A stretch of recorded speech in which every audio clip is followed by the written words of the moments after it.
vous expliquer le parcours notamment de ces foulées qui a changé cette année, la tête de course avec Mathieu Brulé, le tenant du titre sur les foulées d'Angoulême, qui a pris le meilleur départ sur le faux plat descendant, 2 premières minutes de course avec un très gros plateau pour ces foulées. Mathieu Brulé, donc le dossard numéro 4, il s'était imposé l'année dernière sur les foulées en 29 minutes 15. Ce qui est important de mentionner, c'est qu'il y a un très gros plateau chez les hommes aujourd'hui. On voit déjà les principaux favoris qui sont en train de sortir, avec là un groupe de 4 juste derrière le tenant du titre, Mathieu Brulé. Tout à fait, avec 2 angoumoisins dans le groupe de tête. Donc Thomas Réau a favori annoncé. Une petite surprise puisque Arnaud Delatte semble être parti aussi du côté d'Angoulême. Youssouf Geldo-Gerso. Alors le 4e coureur, j'ai pas pu l'identifier parce qu'on n'a pas l'image, on le voit pas assez. C'est peut-être Clément Deflandre du Stade Bordelais. J'ai pas vraiment reconnu les couleurs du Stade Bordelais, mais peut-être qu'il court sous son sponsor personnel. C'est un Belge qui marche très fort, c'est quelqu'un qui a un record à 28,51 sur 10 bornes réalisé en 2020, mais qui a quand même recouru sous les 29 à Houille à la fin de l'année 2022, donc c'était il n'y a pas si longtemps que ça. Alors est-ce que c'est lui? C'est difficile à dire à l'image. Vous retrouvez à l'image Mathieu Brulé. On a passé le 2e kilomètre, on doit être à peu près à 2 km 500 de course, un peu plus de 7 minutes depuis le départ, depuis le stade Chanzy, et toujours donc Mathieu Brulé qui s'était imposé la saison dernière, donc on le rappelle, en 29 minutes 15, qui a couru déjà 2 fois dans sa carrière sous les 29 minutes, et toujours cette avance qui sinon reste la même, peut-être se creuse même, Étienne, pour Mathieu Brulé par rapport au groupe de poursuivants. On retrouve notamment Geldo-Gerso, Thomas Réau, et puis ce coureur que pour l'instant on a du mal à identifier, mais ça pourrait être Clément Deflandre.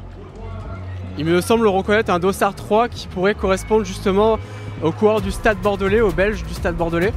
Alors je pense que l'écart s'est maintenant stabilisé. D'ailleurs on voit que le duo Deflandre-Réau est en train de revenir progressivement sur Mathieu Brulé. Est-ce qu'on pouvait s'attendre à ce que la course se décante aussi rapidement? Là on voit donc Mathieu Brulé qui a pris le meilleur départ, mais qui est peut-être en train de plafonner un petit peu. Clément Deflandre qui maintenant revient sur ses talons, et il y a déjà pas mal d'écart après pas encore 4 km de course.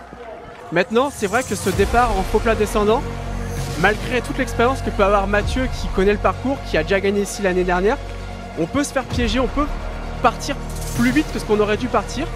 Et malheureusement en course à pied, si on part 10 secondes au kilo plus rapide que ce qu'on doit faire, au bout de 2-3 km on est rattrapé par des plus mauvaises sensations.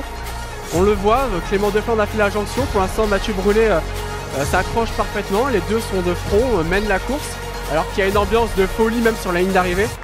Pour le moment Mathieu Brulé, il brouille les cartes, il a bien envie de défendre son titre. Vous le voyez, on est dans l'artère piétonne d'Angoulême, on a passé le 4e kilomètre, on s'approche peu à peu de la mi-course, pas loin désormais de 12 minutes de course. Un petit mot sur ces 17e foulées d'Angoulême qui ont été un grand succès populaire. Vous entendez derrière nous le public. Il y a beaucoup de public sur les bords de route, et puis il y a également énormément d'engagés, plus de 5000. Mathieu Brulé avait réalisé 28,53 à Boulogne-sur-Mer au championnat de France de 10 km, c'était en 2022. Le record de Clément Deflandre, il remonte un petit peu plus loin, c'était à Lokeren en Belgique en 2020.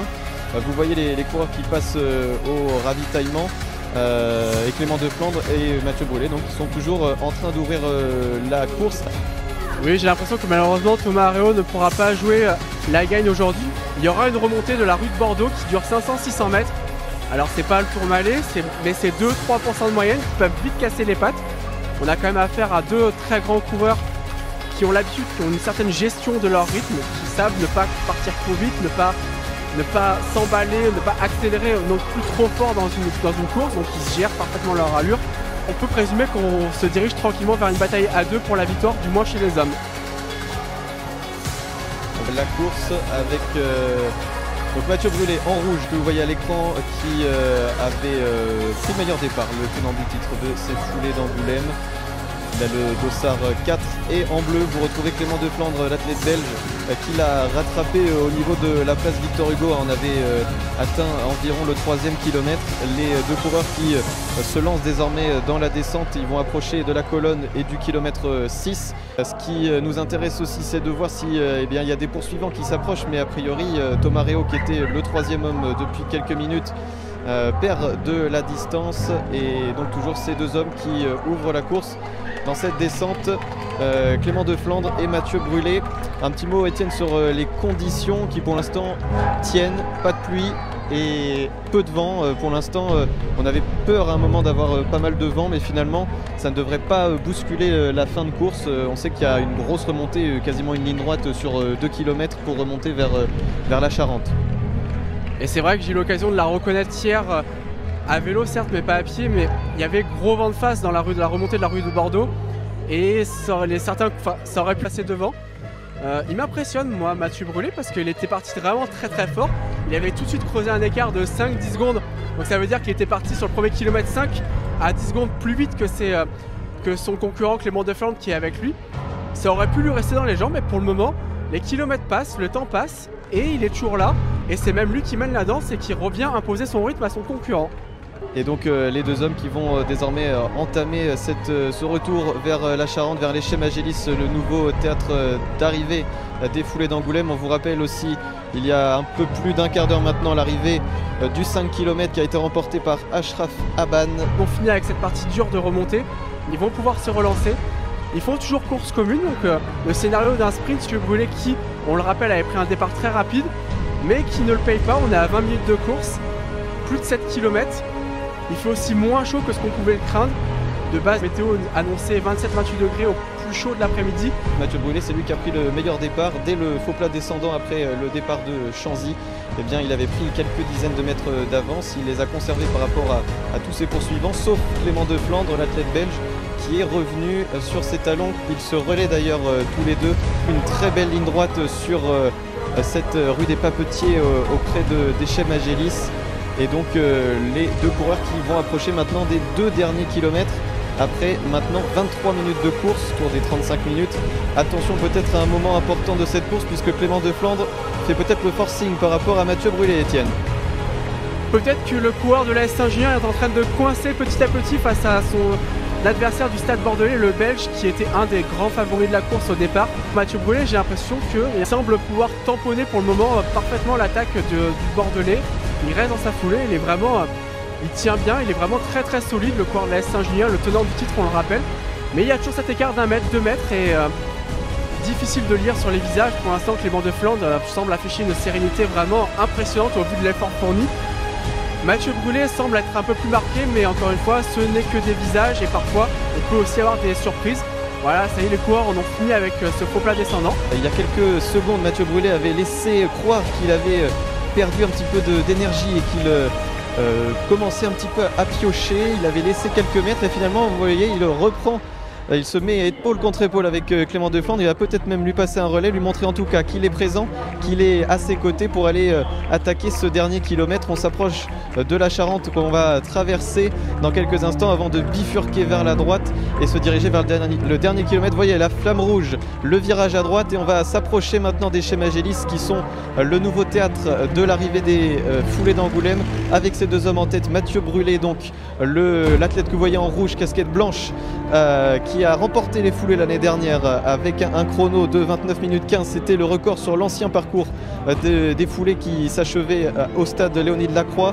Nouvelle arrêt rue des Papetiers, alors qu'il y a une accélération là de Clément de Flandre, l'athlète belge du stade bordelais qui essaye de faire la différence avant la dernière ligne droite par rapport à Mathieu Brulé. Il a fait peut-être la différence par rapport à Mathieu Brulé. Le voilà, Clément de Flandre, lui qui est spécialiste du 3000 mètres steeple, qui compte un record en 8 minutes 24, qui espère peut-être se qualifier pour les Jeux Olympiques de Paris. L'athlète belge qui a fait la différence peut-être définitivement. Il reste quelques centaines de mètres, mais malheureusement pour Mathieu Brulé, il semble maintenant accuser un peu trop de retard pour revenir. Et Mathieu Brulé qui ne s'avoue pas vaincu, on le voit toujours au fond de l'écran par rapport à Clément de Flandre, l'athlète en bleu, voilà, que vous voyez, Dossard 3, qui va s'approcher dans quelques instants de la dernière ligne droite, qui continue d'être arpenté par les coureurs du 5 km qui en terminent. On rappelle, ce qui nous intéresse maintenant, c'est bientôt la dernière ligne droite pour Clément de Flandre, qui a fait la différence. C'est fait maintenant avec Mathieu Brulé. Et voilà l'arrivée de Clément de Flandre sur la dernière ligne droite. Vous allez le suivre avec les caméras. La dernière ligne droite pour Clément de Flandre. Peut-être un temps à aller chercher auprès des 29 minutes. L'athlète belge qui a fait la différence dans le dernier kilomètre. Vous voyez Mathieu Brulé en fond de votre écran avec la casquette. Clément de Flandre qui s'impose avec un chrono très proche des 29 minutes. Il lève les bras et il sera dans quelques instants auprès d'Étienne qui l'attend pour la première réaction.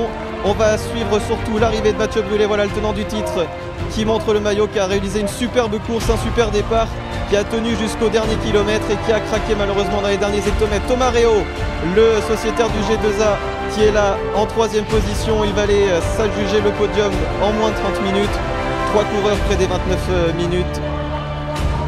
Mathieu Brulé, le tenant du titre. On est avec Étienne. Je suis avec le vainqueur, Clément de Flandre.